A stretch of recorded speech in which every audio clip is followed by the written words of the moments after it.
Hello, everyone. Welcome to Week in Review. It's November 28th, and we just played Manchester City and got rolled on. Well, not really rolled on, but I'll tell you this much. It was a very aesthetically pleasing match to watch, personally. I can't remember the last time we saw a match in the snow. Can any of you remember a certain match in the snow? Carlton Cole match in the snow. Has it been that long? Been a while. I would expect you to know better than me, but let me do quick introduction to my looking right. We have Tim, aka Major Asshole, all the way in Mass. How are you? Rare appearance. Freezing my balls off. Can't tell. No, I couldn't. I could see you clinching from here. And then below, we got my good friend Tom. How are you? Tired, just woke up to be here. Listen, I would have slept through if it wasn't for Rebecca. So there you go. But I'm here. I appreciate your service, brother. And then we got Dave from Alamo City. How are you? Hello. Doing all right. Doing well. How are you? Fantastic as I can be. Like I told you, shitty sports day for me. So we're pushing through. I have the antagonizer down below me. I was going to say, come on, let's mix it up. You know what I mean? We're mixing up. And then we got our final piece to the puzzle. Big up. Our proper Cockney. Oh my God! How's it going, gentlemen? Different camera position. I know, mate. I know. Now you got to embrace my beauty, Tom. What's going on, bro? I wasn't ready for it. Is that mint green? Because it does suit you well. Cheers, mate. It certainly is. Do you know what I mean? What we all saying, gentlemen, tonight? Hopefully saying a lot of positive, a lot of negative. We've already talked about a few things, but I am more in I wouldn't say I'm in the negative camp. The disappointed camp is where I'm at. But a quick shout out to everyone in chat. Neil, how are you? From Australia. Wally, good to see you. Justin, how are you? Let's get active in the chat. All right, we might as well start off, rip the Band-Aid off, and talk about what we saw. Tim, you got any initial thoughts for us?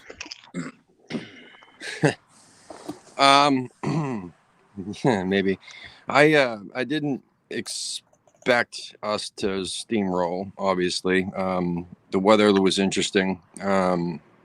But when we gonna give Ariola a chance, man? I mean, like, he's the only guy in the club that can handle a clean sheet ever. I don't know. I mean, I'm sure you guys have a million excuses for Fabianski, as most West Ham fans always do. But I'm the one that the main reason why I came on tonight was to put my foot down and say, this fucking Fabianski dude needs to take a step back and learn that his position's not safe and shouldn't be, especially when he has those flappy hands or can't see in the fucking snow. I really don't know what his deal was, but seriously, I look, a goalkeeper, like a professional goalkeeper, their job is to stop the ball. You know what I'm saying? Like, pay the fuck attention. Like, know where your setups are, know where your defenders are. You know what I'm saying? Like, sure, it's not all his fault, but at the same time,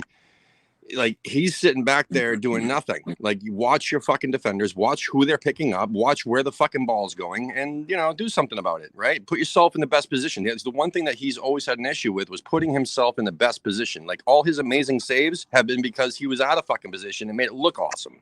So anyway, I hope people start seeing that shit, because I'm past fed up with that. But other than that, it was a very bland game from our perspective. I thought Souček looked a little dull. A little out of it, and I don't know. Besides that, let's score some fucking goals, people. Right? Yeah, Dave, what do you got to say, brother?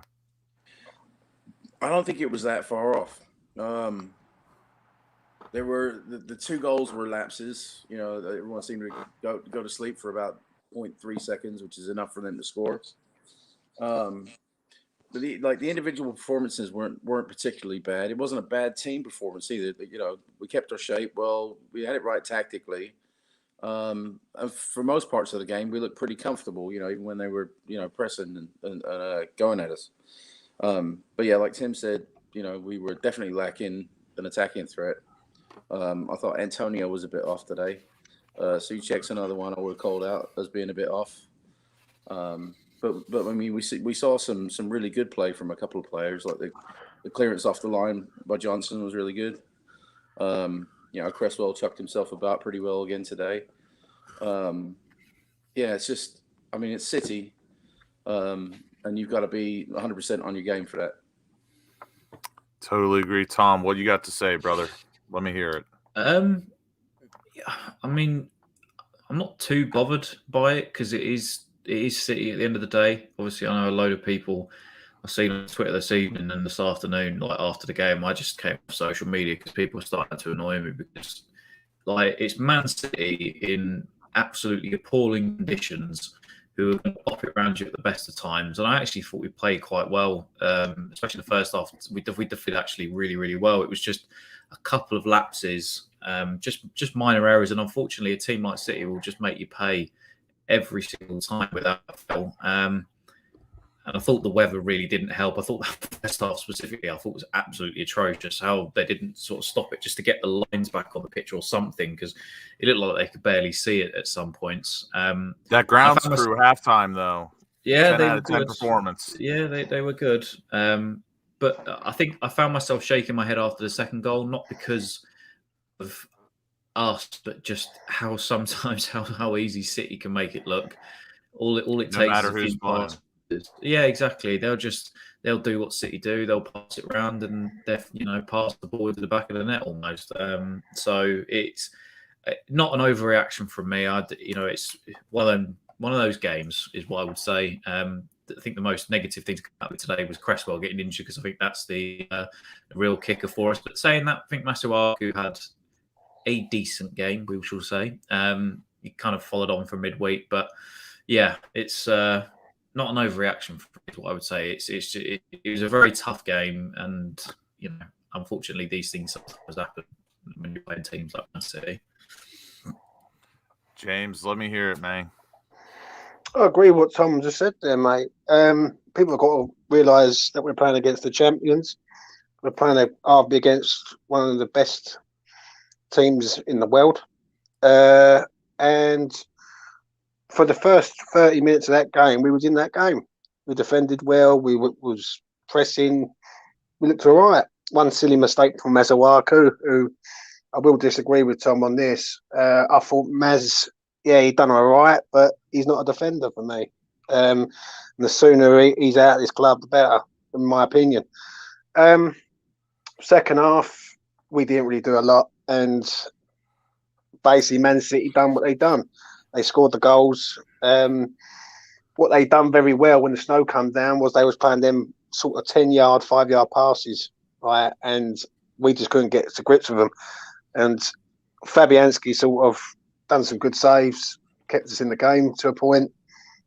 But it's just one of them, mate. If we go there and we get anything, it's a bonus. And I don't think we deserved anything today. We played okay, and we've done okay, but against Man City, you've got to be brilliant. So, yeah. I think you're right, though, James. I think that's the main thing is that when the snow came down, they were playing little triangles basically all around us, and then as soon as they lost the ball, they were pressing us. They were making us hoof it long into those horrible conditions. High line, they just win it back, and then they just start up all over again, and then they will just pass you to death. I honestly don't think if that snow comes down, I think we're getting at half time 0-0. I think we looked all right. I thought we defended well. We looked a good unit. We was going forward. The snow comes down. You just said it there. The triangles were coming out to play. And they are, if there's one team you don't want to be playing triangles against, it's fucking Man City of all the teams, isn't it? Let's be honest. And they just literally kicked our ass, really, for about 8 minutes before half time. And we just could not get out of our own half. I don't see them in geometry. 100% agree, mate. I don't want to say my take from the match was negative, but I can't help but think we should have gotten a point from that game looking at the lineups that came out. I thought Moyes, mind you, I think it was 5 in the back. And Was whenever we see a 5 in the back from Moyes, it's just like major PTSD from the relegation battle. It's like, oh shit, here we go again. But when I saw that City lineup, I didn't want to say I was confident, but like I definitely thought we could have gotten a point. No De Bruyne, no Grealish. I mean, Raheem Sterling only loves to score for England. Doesn't like to play for City. I just thought I was a little disappointed. Maybe that's just because of the way we started, but Or the fact that you knew that the Steelers were playing later on. yeah, I was ready to have a great day. And it just an absolute shitstorm came my way. But at least actually no, there is no positive. But we can go around the room and we can start off with James. Who do you think your best player was today? Who was your man of the match? Declan Rice for me. He oozes class, that man. He's swell class. And I think he's top draw. I thought he played well today. I love them driving runs. Yaya Toure-esque. Brilliant. He played well. I'll tell you what, there's a lot of Man City fans in America that don't know who Yaya Toure is. That's the kind of banter I'm going up against over here. Well, I'm going to give a quick shout out to Craig Dawson because I was worried today.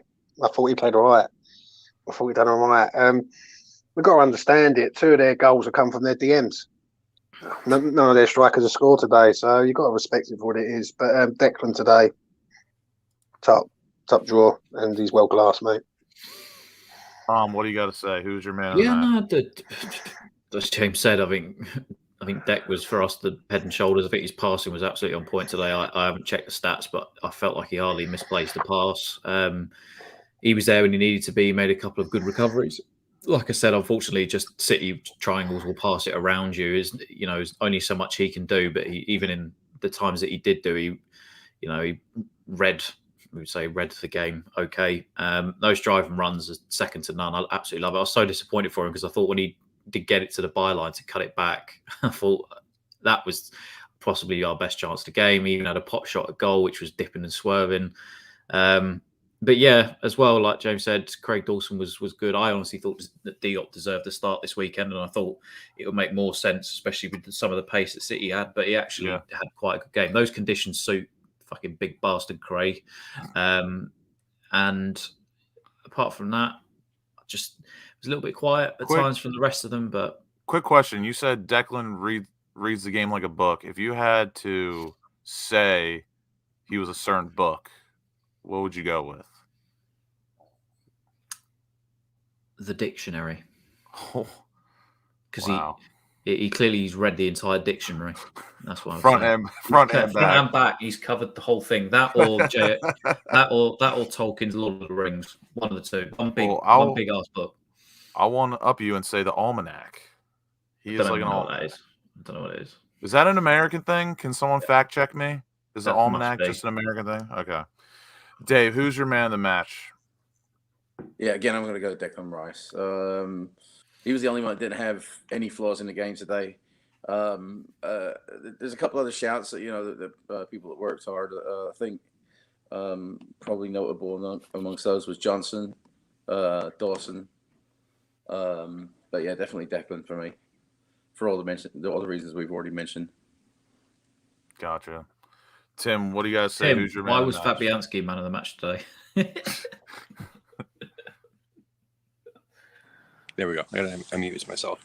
No, it was actually like the ghost of Felipe Anderson who was the man of the match today, because they all looked like, with the exception of Declan and Lanzini and Dawson, looked like they were just running around like they didn't give a shit. Reminded me of watching Felipe Anderson play. So no, I'd say Rice, Lanzini. I mean, he didn't really look 100%. Yeah, sure, he scored a fucking sick goal, but like other than that, he made a few mistakes too, but I guess they're right with Declan. I mean, you could say Dawson. I mean, you could say Declan, or you could say, I guess, Lanzini for scoring the fucking goal. The only one who really tried to give a shit. Yeah. All right. Big up Lanzini, just for the simple fact that he's slowly returning to the man who we know. And to be fair, he only scores worldies. That man. It's fucking nasty. It was beautiful. But listen, I got a jet, guys. But I just want to pop in, say hello, and start things off with you guys. So good seeing y'all. Thank All right, you. Major asshole. See you, Tim. Good night, Major. Yeah. Good night, Major. Always a nice surprise when Tim joins in whenever he can. But you know, Declan Rice is an easy answer for man in the match for me. But you know, I really thought Masuaku had a really good game, just from the way I was watching it. I know me and James did a player review, and I know he probably cringed super hard when I gave Masuaku a 7 out of 10. But I really thought he was my man of the match. I saw him positive, going past players. He played. I couldn't give him a 7 simply for that defensive mistake. Yeah, what would you give him, Tom? What would you give him? I'd give him a 6. I'd give him a 6, and that's a generous 6, but more because that defensive mistake is exactly why, if Cresswell is injured, that Masuaku can't. He switches off, and it's in those moments against the top teams that where Masuaku switches off that we get punished for it, unfortunately. And I know Ben Johnson lost Gundogan, but again, in those weather conditions, especially just before half time, it was totally his fault. But I just think he most of the blame. You could make an argument, but I think it was a fault at all levels of defending how that goal happened. Not for me. If not for me, Lucas. Would Robertson, would Cancelo, would who plays over there, like Chalobah or whoever, like Reece James or any of those, to me they wouldn't switch off in those top teams. Not like Masuaku does. You've got to have you've got what it is with Mass. What it is with Mass, he gets attracted to the ball. Yeah. Right, and what it is, he goes towards the ball, doesn't look behind him, and then a ball over the top, and Cresswell's exposed. Oh. And for me, when people, and I've seen criticism tonight about Ben Johnson, which I think is absolutely criminal. Ben Johnson, don't forget, cleared the ball off the line. Otherwise, it would have been even worse for us. I gave Mass a 5 because I thought Mass, he runs with the ball, but his end product's awful, and he can't defend. So you've got a player who can't defend. You've got a player whose end product's not very good. Then he shouldn't be playing. In my opinion. You mentioned a good point about ball watching. That was probably one of my biggest pet peeves tonight. I have a bunch of Man United friends, and they've been talking a lot about how Scott McTominay. What's the technical term when you stand behind a man, you don't make yourself available. You're like shadow marking. Like when you don't make yourself available, and instead of making yourself available, you just like naturally stand behind a defender. There's a technical term for it, but I can't remember. But I feel like goal side. I don't know. Maybe it'll pop. Not on the attacking side, I would say. Not on the not showing, basically. Not showing. Yeah. For the ball, basically. One of my pet peeves towards the end. Go ahead. Being a lazy cunt, pardon my French. Pretty true. But we didn't. As long as the game went on, we just stopped making ourselves available. And whenever we make a pass, like no one showed. Like there were several times Declan got the ball. Are you describing which game? Are you describing? Is it the Steelers or the West? I don't. Oh, fuck off. But like Declan Rice got the ball several times today, and just no one made themselves available. They're just stagnant, and they're just standing behind a marked man. I like to call it shadow marking if they're not making. I think that's the thing is though that City make it so difficult in those positions, and sometimes it is difficult because obviously I do believe that Declan Rice sometimes is so head and shoulders above some of the other players on our team, like not for their own Steelers. Like the 2008 Steelers. Santonio Holmes, you lucky boy. But I think that sometimes he just, even he probably by his own admission does play some levels above what the other team play at. Sometimes I think he shows that will and desire to try and get forward when sometimes others don't. This for me is another reason I think why another striker is definitely needed in January, because even though I absolutely love Mikel Antonio, he's got one way or no way for me, because if he's not being able to get his back into a defender and bully them and you know, And can we all agree? I'm so fucking sick and tired of him on the wing, drifting out to the wing. Yeah, it's difficult, and for me, you just in situations like that, it's got to be a subconscious thing because he's always been a winger. Like We that's discussed my only. it. We discussed it on my channel, E20, all right? And we've got to all understand that he's a winger. He's not a centre forward, right? He's been shoehorned into that position. And he gets attracted to the ball. And the funniest thing today was when he took the ball off Souček and he started having a go at Souček for taking the ball off him. And I'm like, you're supposed to be the centre forward, mate. And then the funniest thing, and I've even got the notes here. That's so embarrassing because I watched the game earlier. Right? Look at the preparation on the boy. I've got the notes there, mate. And he takes a throw in on the 78th minute, a long throw in into the first man. As a centre forward taking a throw in. Now, to me, I agree with you, Tom. We need a striker at this club, mate. And until we get one, these games will happen for me. I just think we need. I think at times that we've actually sort of get a bit stuck. And listen, Antonio is been absolutely fantastic for us in the first few weeks of the season, but I think he's very one-dimensional. Other than that game that we saw against for Jamaica, where he scored from 30 yards or whatever it was into the top bin, usually that's not his game. His game is against another one of my teams. Well, exactly. Listen, it's just a bad month, really. But you know, if he can't back into them and he can't bully them and he can't have one of the sort of long balls looped over the top, which today just wasn't the kind of game for that. Just having another striker that maybe offers something a little bit different for me is a massive thing. And listen, I've criticised Antonio in the past because I think when he feels like he's not getting involved in the game, he does tend to sort of wander into strange positions and do certain strange things. But I completely agree with James. Like, it's the 78th minute or whatever it is.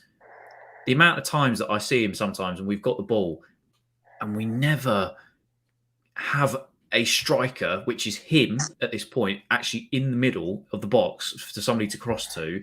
And I'm sat there just scratching my head and thinking, mate, you are the striker. Why are you so far out wide or doing something different? Listen, those Antonio long throws, they may have worked under Slaven Bilic, but we have since progressed since then. I haven't seen him take one of them long throws. I was wearing the man's shirt today and I was crying out. What you mean, Tom? I've seen it twice in a week. Sorry. Yeah, no, sorry. He did do it the other day, but before that, I hadn't seen it for such a long time. That was right back, right wing Antonio duties there. Do you know what I mean? Like and even when he got the ball, there was a point in the ball. I remember sitting in front of the telly and screaming. I just went. It was in the second half, and I just said, "Do the right thing," because he drifted out to the left. And he picked the ball up, and he was looking to sort of cut back inside. And in my head, I'm just thinking, don't try and do too much of it because that's when you struggle. Your position should be in the box. And he ended up passing and he gave the ball away straight away. And it was just like, that's not your game, mate. You need to understand that. I'm leaving Wally's comment up here for the foreseeable future because that shit is getting irritating. Yeah, and we don't need you there. We need you in the middle where you are at your most dangerous. Having him out on that left-hand side. I get it. He can throw absolute bombs from the sideline, but I've seen Soufal. But he used to be able to do that. From what I've seen, the one he did the other day. I thought he was going to slip and fall on his ass. I was very concerned. The problem is, right, with all of this, is you don't see Cristiano Ronaldo doing that. You don't see Lukaku doing that. You don't see Jamie Vardy doing that. You don't see fucking Usman Edouard doing that. But at West Ham, it's fine because it's Mikel Antonio and he's the only striker at the club. So, yeah, to me, Mickey's been great. He's the highest Premier League goal scorer with 40 or 50 goals or whatever it is. All right. But at the end of the day, it's time. Know It's your time for limits. yeah. And know it's just your- it's the nature of the beast. When you have no competition, you just naturally get complacent. You adventure and do things that you probably shouldn't do. Or But you know what I don't like, Lucas? Right, one thing I can't stand is with the West Ham fan base. What I'm hearing is it's like everyone else can be criticised, but he's too good to be criticised. Like he can't be criticised. Do you know what I mean? Because it's Mikel Antonio. like I told you, I was wearing the guy's shirt today, and I was crying for Bowen to get on sub off Antonio. I was begging, but the thing is, I think that's the thing is there's far too many games recently where it's not like he's done something. Like there have been 3 or 4 games this season where he has ghosted for the entire 90-minute period, and that's why I'm saying somebody who is an actual striker, not having to put Bowen up there, but having an actual striker that can come on and offer something different to Antonio. That is what we needed. And again, it's difficult because I don't like Bowen coming off the bench sometimes because I don't think maybe he offers that same sort of impact unless he had sort of that necessarily 60, 70 minutes into the game. I didn't hate because at least with Bowen on the bench, we did have an option off the bench opposed to starting him and we have 0 options. The fact that he's gone with Bowen off the bench today makes me think that he's going to be resting Antonio for the Brighton game midweek. Maybe, because and trying to give him his legs for next Saturday against Chelsea. Because other than that, I don't understand why Bowen didn't play more minutes today. Just simply for the fact that he absolutely loves him and he's one that he very reluctantly takes out the team at times. So it would have been a big call for him to make that today, but I can only see that because he's giving Mickey a rest on Wednesday or Thursday against Brighton. Dave, do you might have to play him now? Yeah. No, he might have to play both of them because Ben Rama's got an ankle injury and he could be out. So, Dave, do you agree with the way that Moyes set up today? Would you have done anything different? I wouldn't have. I don't think I would have played Masuaku. I would have liked to have seen Bowen from the start. He brings so much energy to our front line. It makes it easier for everyone else to do the jobs up top. I mean, other than that, the lineup was fine. It was just we just lacked that little cutting edge, Yeah, like I said, I had high praise for Masuaku today, but if coulds and shoulds, I think this game was crying for Bowen personally. But I don't know how do you guys think the match would have gone if we played a 4-2-3-1 instead of 5 in the back off the rip? I think we get hammered. If I'm honest, I thought the system was. Yeah, I thought the system was all right. Call. Yeah, I thought we was doing well. Listen, I thought we was doing well up to the goal. I thought we was maintaining them. They was having long shots. They was not really getting in to a point. Once they scored the goal, then they started getting in all the time, and that's the problem. But I thought boys picked the right. It's hard, really, because I ain't gonna say the right team because I don't want to see Masuaku there. I don't really want to see Craig Dawson there, but I've got to give him respect today because he played on it. But we restricted City pretty well in that first half up to the goal. Right?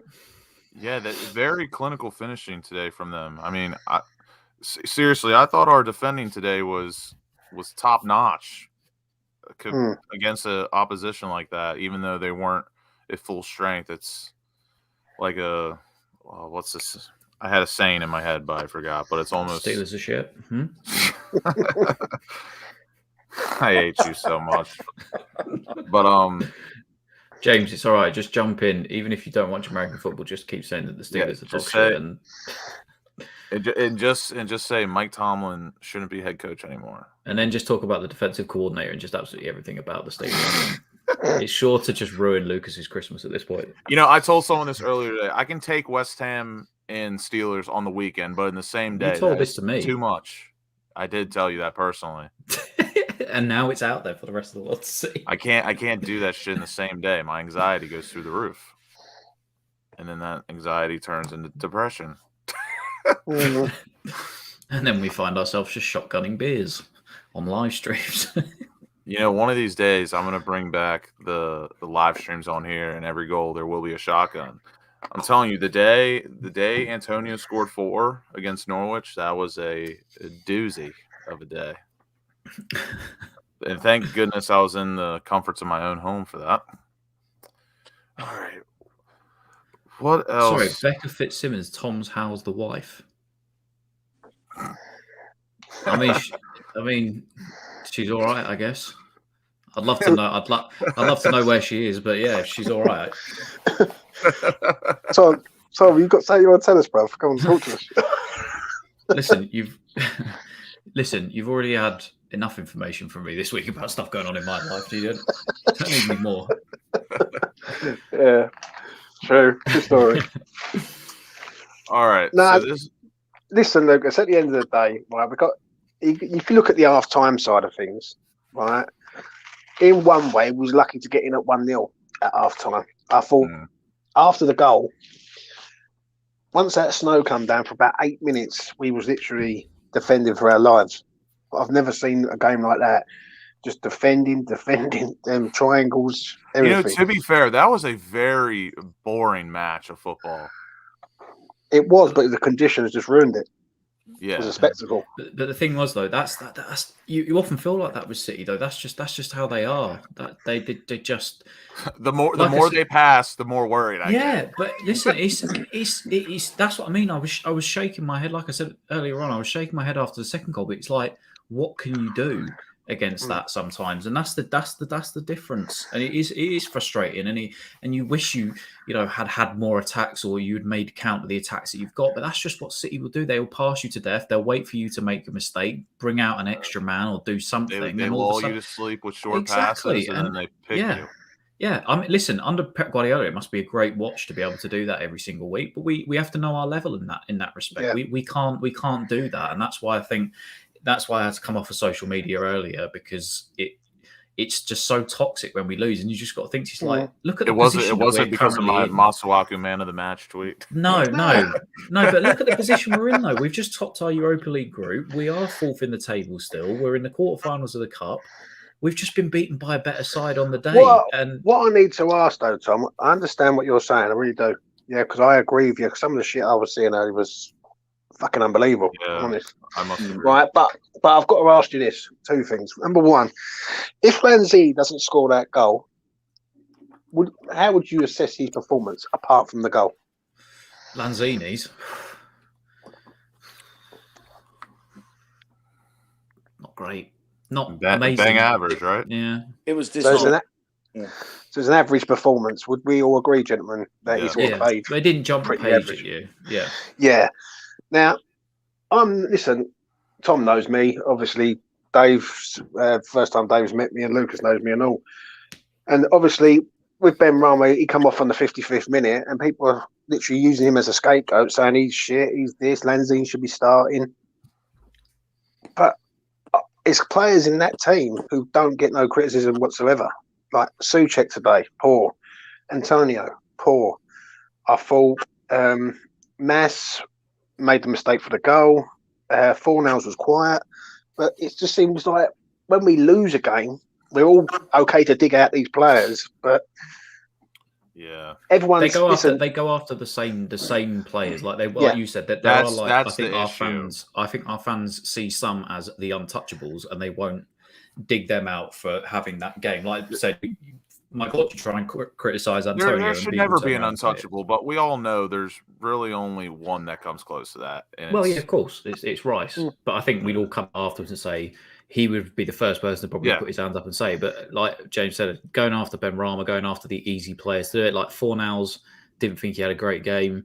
But again, how much of that is to do with the conditions and everything else? It's just so hard to judge it. But like you said, some of the stuff that I was seeing earlier about some of the people, it's just like, calm down. It's one game in 38 in a season. It's just... See, the best way... I'm sorry to butt in, Tom, because I've just got it here on this paper, right? This is why I keep these notes. The dreaded sheet of notes. Right? So, everyone's saying that Lanzini should come in. Lanzini come on for Ben Rama on the 54th minute, and he scored in the 94th minute.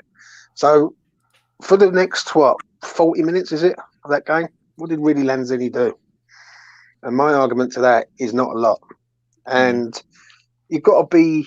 If you're going to criticise a player, give valid reasons to criticise these people. Do you know what I mean? And I was sitting on social media, I had people digging out Ben Johnson today, and I'm like, what is going on? And he's Ben Rama. The Ben Rama one was the one that irritated me because, listen, last week I criticised him because I said I thought he was shit against Wolves. And it breaks my heart, really, because I know he's a decent player again. But you've got to be criticising him when he plays shit, and you've also got to don't criticise him just because you want him out of the team. That makes sense. Thing is, though, I don't even think that he was gonna come off. I think it was only because his reaction first time. I remember when he was running back to the halfway line and he was sort of hobbling and grabbing at his ankle. After about 2-3 minutes, he sort of looked at the bench and he was like that. He was like, "No, I don't want to come off. I don't want to come off." But I think Moyes had a word in his ear when he came off and was sort of maybe saying to him, "We'll save you for Wednesday. Let's not risk it." And especially with the conditions. No, exactly. Like.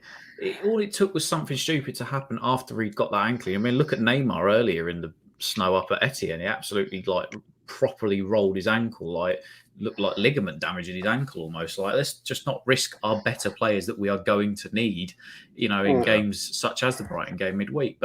And to be honest, I think unfortunately for Vlasic, I think Cresswell then getting injured kind of scuppered him coming on, because I thought just after midweek, maybe all right, is a very tough game to come off the bench for, but we all sort of said how well we thought Vlasic played against Rapid on Thursday. That opposes a good question, boys.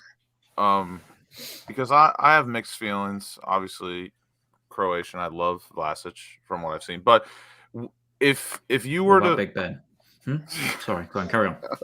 God, I hate you. But Ben Rama comes off. David knows what's up.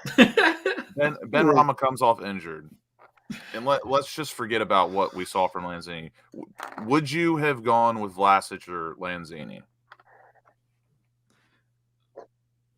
I would have. I personally would have gone with Vlasic, but only because Manu's has at times this season played a deeper role. But if he would have put Vlasic out on the left-hand side, I think maybe Walker would have been able to shut him down a little bit easier because he's tended to stay out on that left-hand side a lot.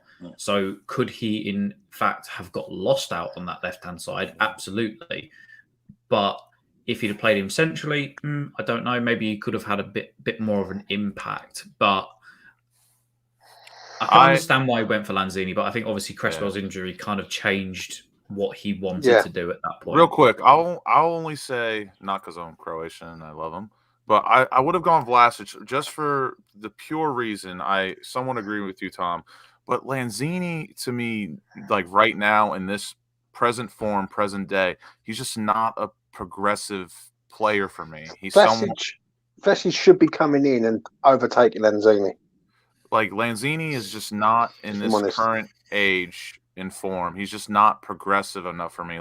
I respect the fact when we got a 1-0 lead or a 2-1 lead when Moyes brings him on, because Lanzini is good on the ball. He can pick a pass, and he's not going to give it up easy. I respect that fact. But when we need to get into the game, we need to get forward. I think Vlasic needs to come in. I think as well that's why that Cresswell injury sucked, because I think you could clearly see today. I also agree with that. Yeah, I think you can also see today, and I know the commentators mentioned it on the game. Moyes was clearly waiting almost till those last 10 minutes to press his go button, if you will, and then Souček joined the attack, and we were going to start pressing from the front. We got a couple of corners. That's why that second goal was such a killer, because clearly he wanted to take those last sort of 85th to the 95th minute. That was when he was going to go all out, try and nick the draw. And that's when it would have helped to have that extra attacking player on the pitch. So it is unfortunate that at that time he had made the changes that he would made. But in hindsight, it's, if I would expect to see him play a bigger role against Brighton, especially with the Chelsea game coming up as well next weekend. I'm also low-key a little bit disappointed that Declan Rice didn't get a yellow card today, because if he does get booked against Brighton, he then misses Chelsea. I think that if I was Rice, I would have tried to have got booked today. He's a smart enough guy. I think he'll always have that in the back of his head. I just think if he gets booked against Brighton, that's just anyway. Yeah, I mean that would be a good shout to maybe see Crowell, but I mean if there's a Premier League game to be played, Rice has to play. So Crowell, who is this? I don't know. Does he play for West Ham? I don't know. Dave, would you have subbed on Vlasic or Lanzini at that moment in time when Benrahma got hurt and came off? I can understand the argument for both. I understand why Moyes brought on Lanzini. And without knowing how he was going to play, I probably would have picked Lanzini too. Simply because Lanzini can pick the ball up in space very well, and he distributes well. You know, when he's playing well and we're clicking as a team, he does do a good job as that sort of number 10 linchpin. You know, or can distribute the ball, put it in the channel, put it through the runners and stuff like that. Vlasic is more direct. He's sort of more like your classic sort of winger, isn't he? I don't know. I would have picked Lanzini, but hindsight being 2020, obviously he wasn't right choice today. Also, that comment from Lawrence about Peach's channel, I think something must be happening over there because Rebecca's just texted me and said that something's going on. I don't know. They seem a bit shouty, arguey about something. So, yeah, man. I'll watch it back. I just see a comment there about people saying about Benrahma played awful. Right? I'll just go through it because this is why the notes don't lie, gentlemen. Right? Can you show us those notes again real quick? Can I get a little flash? The notes don't lie. The notes don't lie. In the first half, in the 5th minute, Antonio puts a ball in behind Benrahma instead of being in front of him. It's behind him. He can't get to it. Missed chance. Benrahma has a shot on target on the 22nd minute. Benrahma's closing people down. He's pressing from the front. He's working hard in midfield when he's trying to go press back and basically chase people down. Antonio was playing well in the first half with him up till the goal. Now, how can people say he played awful today when he played 55 minutes and then in 10 minutes of that first half, there was a fucking snow blizzard and West Ham were getting outplayed by City. Scapegoat, mate. That's why. And I said this on yours. I said this on yours. Out of the front 3 or front 4, however you want to see it, however you want to cut it, is a front 3 in my opinion. Listen, he's an easy target, unlike Deontay Johnson, Chase Claypool, Juju Smith-Schuster. I mean, you can just keep naming his names. Out of that front 3, Benrahma definitely played the best today, in my opinion. Well, I wouldn't even say he played the best. He was okay. But what it is you've got to be realistic when people are criticising him. People say, well, he was awful today. What the fuck do you want him to do in a fucking snow blizzard? Like, we're going to want him to start like being like prime Messi or something and start running around people. What to do is to do some sort of snow dance to stop it from happening. Is what he wants. Is you want him to do a couple of step overs and make a fucking a snowman or something. Do you know what I mean? To me, listen, I'm going to be honest, right, and I know I'll let you lads come in because I know I'm rambling on. But you've got to look at it like this. For 30 minutes, I thought he was all right. For the last sort of up to the goal, last 10 minutes, we got absolutely dominated by City. And we was lucky to go in half time 1-0 down. Comes out second half, fair enough. He wasn't mustered, and then he gets injured. And he gets subbed on the 54th minute. I got it written down there. So how anyone can say he was awful, I don't know what they're seeing. Because I tell you what, Mikel Antonio runs about a lot, takes long throw-ins, goes wide, but no one will criticise him because he's only Mikel Antonio. And the sooner we get a fucking striker at this club who knows where the goal is and knows where to stay in front of the 2 big posts and the crossbar that goes across it, the better. That's what I just love the fact James has got the inhaler in one hand, he's got the notes in the other. I know, mate. I'm on it tonight. Trust me. 100%.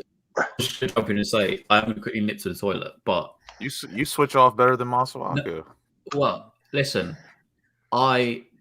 you can't get criticised, Lucas, about the Steelers, especially if Lawrence is in the chat and he can't have a little dig at Auburn, but I'll leave that one with you because there surely must be an Auburn joke in there somewhere for Lawrence. I mean, No, unfortunately, Lawrence cheers for that team in Baltimore who they're not playing bad, but I can't really say anything. One thing I wanted to say about the match today, besides the attacking third being so horrible, I really thought we got in position well, but we played some terrible passes. Like, the opportunity was there, but we just failed to play the correct ball.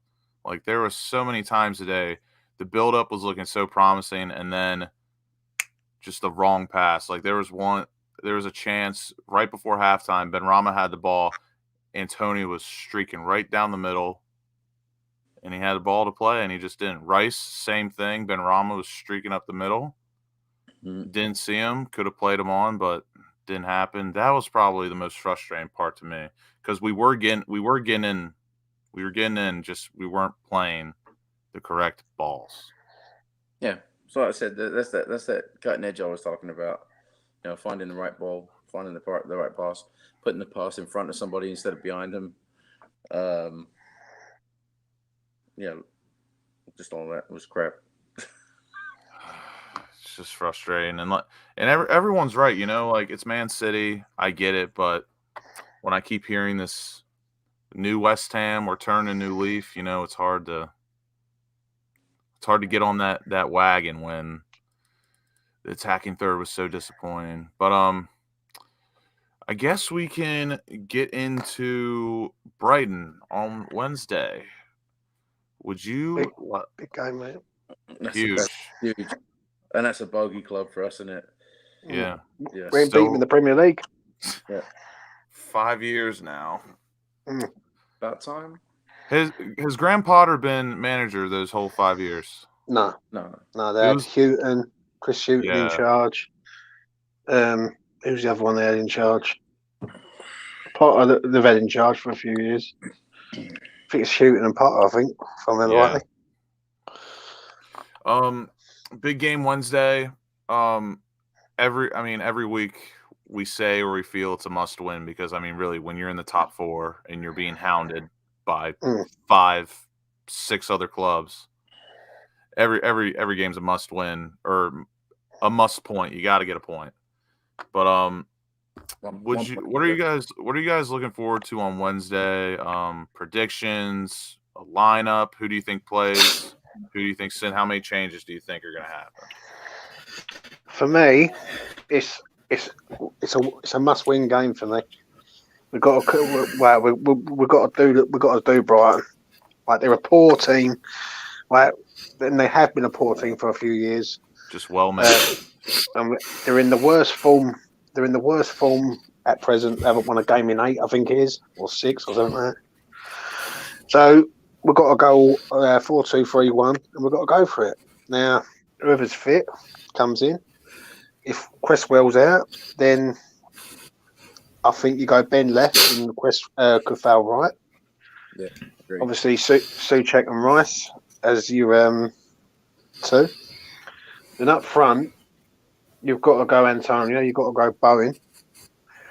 For me, I don't think Benrahma deserves the criticism and the hate he's getting, but that's just me. He's got to play.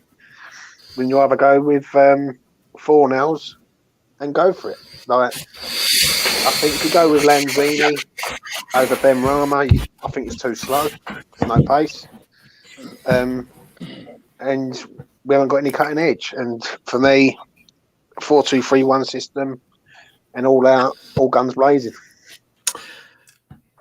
Sorry, I've just rejoined. I just had to understand what was apparently going off in Peach's live stream from Rebecca.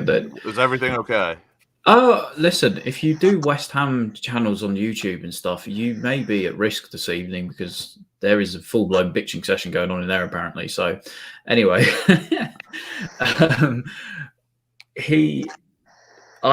for Brighton, for me, I think this is a good. It's the worst time to play them, but it's the best time to play them. I think they couldn't hit with Brighton at the moment, especially with their strikers, a cow's arse. We had this thing the other day, didn't we? A cow's arse with a banjo or whatever the expression is, or barred door with something or other.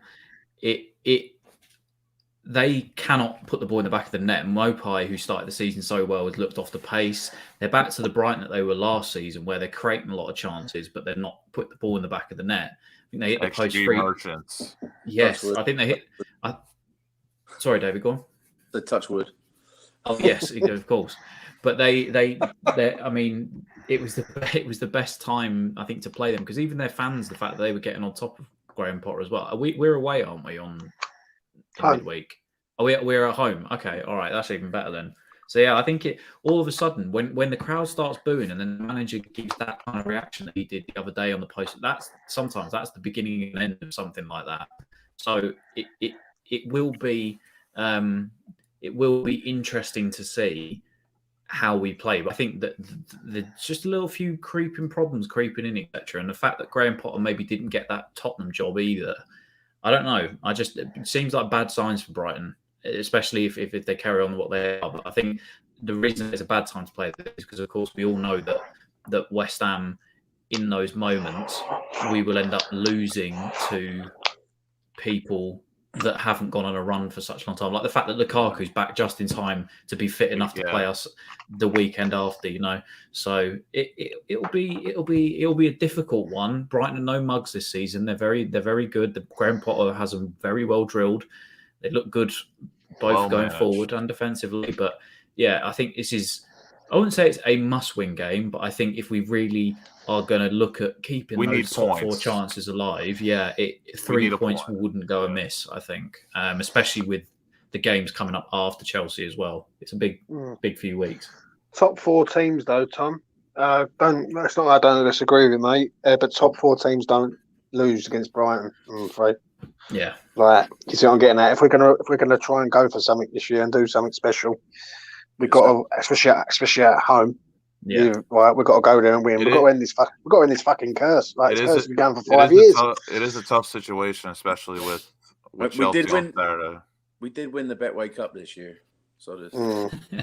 I wish everyone would stop underplaying the fucking Betway Cup. We are massive. Exactly. It's the only silver that Lucas is going to see this season across two different sports. That's the only trophy I'll see for a while. Hopefully not. But it's a sticky situation just because of Chelsea on Saturday. You don't want to undermine or underplay Brighton with like cute changes. But like, I'll tell you what, David Moyes definitely has some homework to do for Wednesday. Well, it's going to be interesting, Lucas, and I'll tell you the reason why. Because I want to see Alex Crowell on this team. I wouldn't mind seeing Crowell and Rice together. I think that'd be a fucking very, very good pair. I know Souček isn't the Souček of last year. I must admit, Crowell's got more energy than Souček for me. He's better on the ball, I think, personally. Better passer as well. Yeah, 100%. I wouldn't mind seeing Crowell in there. But you know what? It wouldn't surprise me. St. Thomas said just a minute ago. Would not surprise me in the slightest if Declan Rice gets booked on Wednesday. He's out against Chelsea of all the teams.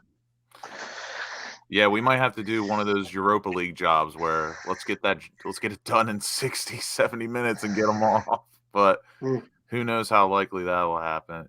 I'm in the same boat. I would really like to see Crowell start on Wednesday, but I just know it's obviously not how it works. That's not how David Moyes works. Yeah, but making that change. Such a crap situation, especially Lukaku coming back on Saturday, most likely. Man, like, it really had to be Chelsea on Saturday. It couldn't have been anyone else. Yeah, I know, but you got to look at it like this. Chelsea, they drew with Manchester United today. They drew with Burnley in the past. Do you know what I mean? And let's be honest, West Ham, the only real game West Ham has played bad this season was Wolves, in my opinion. I thought against Brentford, we wasn't good, but second half we looked a bit better. Manchester United, we didn't deserve to lose the game, I don't think. No. But we didn't deserve to win it. And then look at the two defeats over the last two games. Wolves, I thought we was absolutely shocking. And today, the better team won at the end of the day. So, like, we haven't really been hammered by teams. So I don't really fear Chelsea though, Lucas. Like, Chelsea are going to come, but we will bring it and all, especially at home. Again, I feel the same way like I did seeing the City lineup. There with Chelsea, I mean, they are a well-oiled unit, but the way they play, there's always a point to be had, in my opinion. Well, I mean, look at Chelsea today against United. I watched the full 90 minutes of that game, and you know that Carrick lineup was beyond interesting as well. Yeah, exactly. Like the bench Ronaldo, but they still, I know Jorginho's touch. You know, I don't know why he didn't put his head on the Rice is clear, ball. ain't he? Well, if there ever was like a perfect thing in time, that was like the Ballon d'Or coming over to Jorginho's foot as he took a touch. But you know, they have a couple of key injuries in some places. You know, Kante twisted his knee the other day in the Juventus game. Chilwell obviously done his ACL. You know, they didn't exactly look the best at times. Defensively, I don't think they've conceded more than one goal in the Premier League all season in a game. So it is going to be a hard-fought slog. But again, you proved as long as you don't make daft mistakes like Wan-Bissaka did for the penalty, you know, if you put in a good performance and you have, I think the crowd are going to be very much the 12th man, you know, in a game like that, having the crowd behind you. There's no reason why we can't get points out of Chelsea. There isn't any reason why we can't, but it will be a tough game. Do you guys think we see Diop or Dawson on Wednesday? I would be all right with that, which either one he wants to go with. I think he may go with Dawson just because it will be very much a Dawson style game because of some of the tougher players that they've got potentially.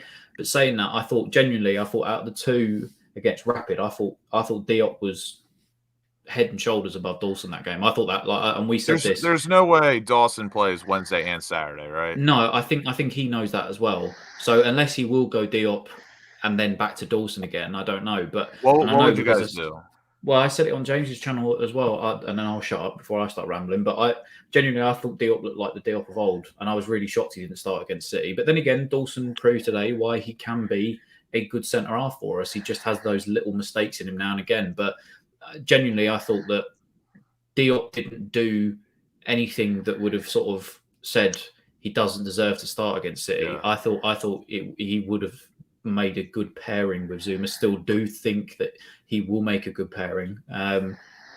But obviously there's going to have to be some form of rotation because we're only working with three centre halves at the minute. I don't think... I think we play three at the back against Chelsea with wing backs. I think it'll be the same. I can't see us playing for... Yeah, 100%.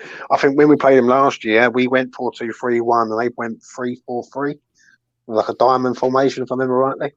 And like with two sort of playmakers, and I think it was Werner, and Werner got the goal. For me, oh yeah, that was a bullshit goal, that one. Yeah, and the thing is, for me, I just think I don't think Diop plays. I think Kafal will come in. And I reckon Kafal will slot in at the left-hand side of defence.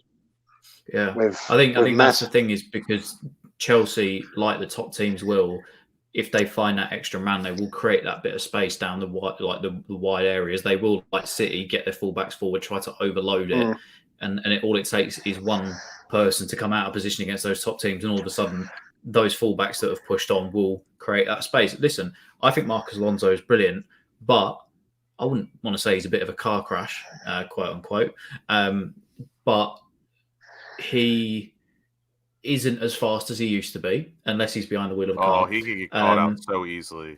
And listen, I mean, the fact the man's not in prison for murder, I'll never know. But he isn't the fullback that he once was defensively. I don't think he's got that aspect to his game. So, you know, potentially Bowen and Ben Rama down that side, who knows? And Ben Johnson or Soufal, whichever one he goes with getting forward on that right. There will be chances against Chelsea. There will be chances, especially set pieces will be key. So I don't think it's necessarily a bad time to play Chelsea. I just panic about Lukaku being back more than anything, just because of his record against us. But But as for the Brighton game midweek, I think he will return to that setup of being 4 at the back, and he will look to go for it. And I think it must not be nice for him either, because he won't accept a bad run, so to speak. We haven't really, in the last sort of almost feels like since that relegation battled season, that we've actually gone under a bad run under David Moyes anyway. And I think he will know what he has to do to bounce loss back since April. Exactly. I think the Brighton result will. I think that whatever happens in the Brighton game goes on to the Chelsea game. Yeah. If we beat Brighton, then we're buzzing. If we lose against Brighton, to be more snow? No, not as far as I know. Not in London, anyway. Okay. Do you know what I mean? But it all depends what happens again on Wednesday. For me, it's all about Brighton first, and then we'll deal with Chelsea. Like, I think Chelsea, if we were to sit here and go, right, would you accept 4 points? So that's a win and a draw. Yes. I think we would also accept that right now. But it's all about Brighton. We've got to beat them. If we lose against them, and me personally, I think we draw with Brighton. I think, of course, we just can't beat this team. Like, every time we play them, we just fucking draw with them. And it's just one of them, or lose. So if we can get 4 points from the next 2, and then we go, was it Burnley, Arsenal, Carabao Cup, and then that's it. Then it's Southampton Boxing Day. We've still got some big games. Would you take 2 points the rest of this week? Nah, not for me. Brighton, I know I'm saying, like, I think we'll draw with Brighton. Excuse me, but we've got to beat them. We have to beat this team, because I understand it. They've improved and all that, but they're not nothing that we ain't beaten before. Do you know what I mean? In my opinion. Yeah, I agree. If we do want to mix it with the big boys this season, these, like I say, Yep. I don't want to say it's a must win, but James is right. If those top 4 teams will be able to put Brighton away when the going gets tough, they'll know how to do it. And I know they had a good performance away to Anfield, but I think that was more because Liverpool just switched off, especially in the second half, and allowed them back into that game. But these are the kind of teams at home specifically that we need to be. Even if it's a 1-0, I don't care. Even if it's a slogfest, these are still the teams that we need to be putting away, unfortunately. Yeah. All right. Because we've already talked so much about the match tonight, the match tonight. We've talked a little bit about Brighton. I have to end it off on this because I just love a good transfer rumor. I love targets. If you could pick... Unlike the Steelers wide receiver core. Yes. They get targeted a lot. They just don't catch. Couldn't catch a flu. But if you had to pick one striker, not to fit us, but to compete with Antonio, who would you guys pick and why? Who do you think would really get Antonio to just like push it to another year? Can we? Because I feel like, again, at least I don't know David's opinions on this. I think me and James would say the same striker, but obviously that's not realistic at the moment. Not until the end of the season. Out of our targets that you've heard, I'll let Dave go first. Dave, if you had to, I mean, I don't know how much you know about the targets. I have not paid any attention to the transfer market yet. Okay. Yeah. Then, just out of bullshit curiosity, if you could pick one realistic. What an expression. Out of bullshit curiosity, David. Who are you choosing? Absolutely pointless. No reason. Yeah, fucking Lukaku then, mate. Ronaldo. Bullshit curiosity. Just make it reasonable. What striker do you think we could bring into this club that would, I wouldn't say concern Antonio, but it really make him think about his job and his security? Well, I mean, like the difficult part is can bring into the club, like as in they're available, they want to come, we can afford them. We got that check money now. If you don't know, we're rich now. Yeah. But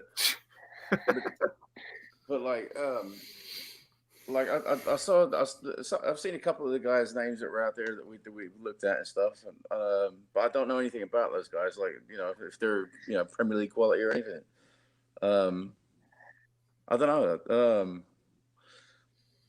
Or would you rather stick with Bowen as the backup option? No. We definitely need a proper centre forward. But you got to go find someone. But we need somebody. We need somebody like Antonio, or like somebody like the the good year we got out of Arnautovic. Yeah, rather the better question.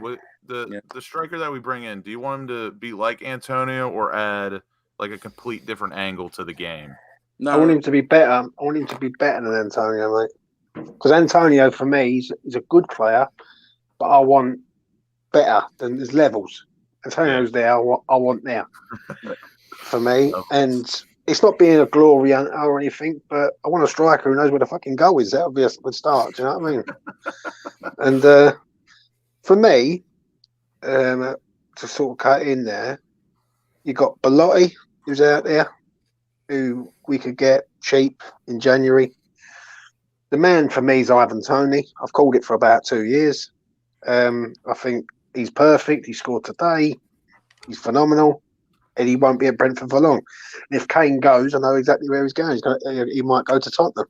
Tottenham have a lot of money. They will go to Brentford and take him out of there. I believe so. That's my opinion on that. There's other players there. Helzek or the Czech boy. Good player, but is he ready? Yeah. Is he ready for the Prem? That is the question. I think if you bring this geezer in, yeah, it's good. It's a good signing, but we need someone now. We don't need someone in 2-3 years' time. We need someone who can come in now. And next season, I don't think I want to see someone who's ahead of Antonio, and Antonio being benched more. I think Antonio gets away with murder himself, but it's Mikel Antonio, and we all can't be criticize the man. I still think he'd be a very serviceable impact sub with 30 minutes left. Oh yeah, just not to play 50 games a season though. That's the difference. Sorry, Tom. Who are you going with? Let David go first, and then I'll. Ivan Toney's a good shout. Is he coming available though? At the end of the day, if you pay the money, I was going to say Brentford. Sorry, James, I know you're going to cut it, but I think I'm going to say exactly the same thing as you are. Brentford literally operate off of the Moneyball system. So if you do offer them good enough money, they will say yes, and they will go and find somebody else. That's my dream. That's my dream striker. That's who I was saying before. I think me and James would probably agree on the Ivan Toney shout. I mean, I know we've had this discussion before, and I think after today, I'm coming round to the fact of what James was saying a couple of weeks ago when we were on here. And even though Holozek, or however you say his name, is a good option, if you buy him, I think there still needs to be another player, because if we're asking for somebody to come in straight away and score those goals, Holozek may not do that straight away. And I think, sorry, David, go on. That's the worry, right? So like Lozic, that was the two I think I'd seen before was Lozic and then that Andrea Belotti guy. Can they come to the Prem and score? You know, these guys can do all this stuff in Europe. They score goals, you know, hand over fist over there. But you put them in the physical English game, and they go to pieces. I think Belotti, Dave, is. I think he's made for the Prem. If I'm honest, I think he's built. He knows he's a rugged centre forward, and he is a centre forward. That's the thing.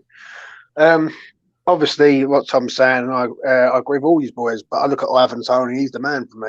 I've called it for a long time. I was screaming 2 years ago out for this man, and this over the last sort of 14 months or 12 months of me doing YouTube. I go back 3 years. I was asking for this man. Yeah. If we were to spend £40 million on another striker, that would be the one I want. Yeah, 100%. Because he's a good all rounder. He's good at everything. Yeah. Like he knows where the goal is. He brings people into play. He's good on the ball for the fantasy team. Yeah. And when you look at him, and someone said it. When we played Brentford, he said the amount of times he was getting other people into the game when West Ham played them. Right, he's the man. He's the one, mate. But Belotti is another one. Origi, but are Liverpool going to let him go with Salah and Mane going to the African Cup of Nations? I can't see it. So we need a striker, mate. And at the end of the day, West Ham should be paying the money out to go and get one. Right? people use this excuse, and I'm rambling on a bit, but they will keep saying about Haller. Oh, we paid £42.5 million out for Haller and it didn't work out. So what?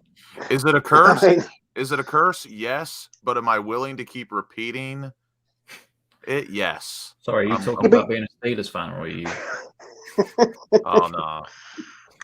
Is it a curse? Will we ever get back to the Super Bowl, or is it just going to just keep happening? Sorry, I'm appreciative of the two that I've seen in my life. see, Fernan puts through a good point there against was it Brenton Diaz? Yes, the English Chilean. Yeah, don't get me wrong, he's a good player. He's scoring goals in the Championship, but can he come in and instantly do it in the Prem? No, absolutely. And I mean, he could do. Don't get me wrong, but a lot of these players that do so amazingly well in the Championship, I always think I just look at Mitrovic. Whenever Fulham get relegated and he goes back down there, he scores nearly like 30 goals a season.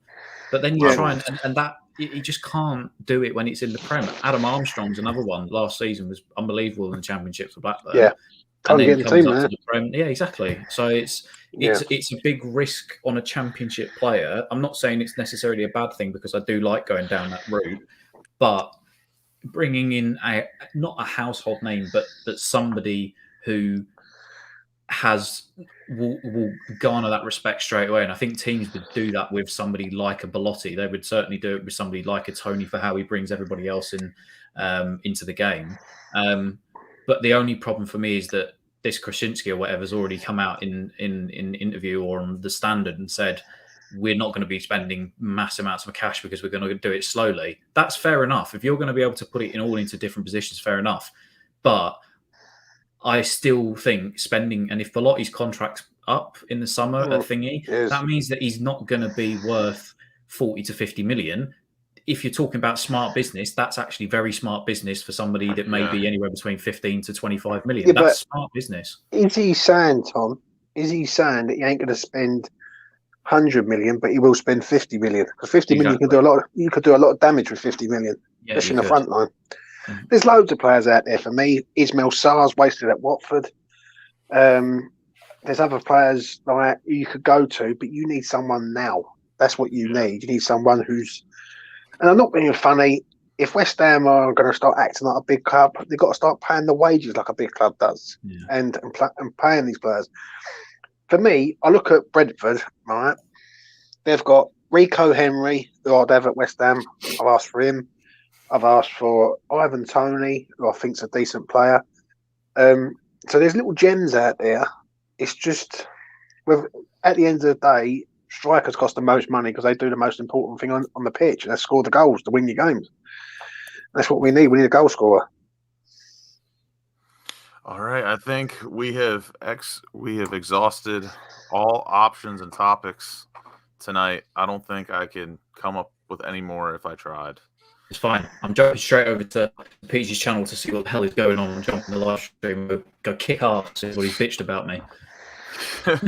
So I will leave you all off on this note. Thank you for tuning in. Thank you, chat, for staying active, letting us know your opinions, letting us know your takes. I want to say thank you to Dave from Alamo City for joining us. Is this your first time, Dave? No, it's not his first time. Don't be dumb. You're on mute, Dave. First time in a long time. Okay. He's an OG of American Hammers. Do your research, Lucas. That's right. Back in the day. He was. First time with me. I appreciate you being here. James, thank you for coming on after we just spent some time together. Everyone, check out his channel below. We got to get him to 300. Tom, thank you. I appreciate your service. Anytime. I was, like I said, I was asleep, and then I was just kicked by Rebecca and said, "Get up. You've promised Lucas to do a show," and I was like, "Okay, I'll get up." So I'm here, but I wasn't here for the first half an hour. So thank you to Tim for joining in at the very beginning, helping us get things going, and we will see you guys on Tuesday. We got the Bill Gardner interview coming, 10 a.m. Eastern. What is that your time? Like 3 o'clock. It's going to be very interesting. It's going to be me and Lee talking to Bill Gardner, and we're going to have a great conversation. Well, Lee asked me to jump on that as well, so I may be there. I may not be. I may be there, but I may not be. No promises, eh? I may be there. I may not be. We'll see. All right. Until next time, guys. We'll see you. Take care.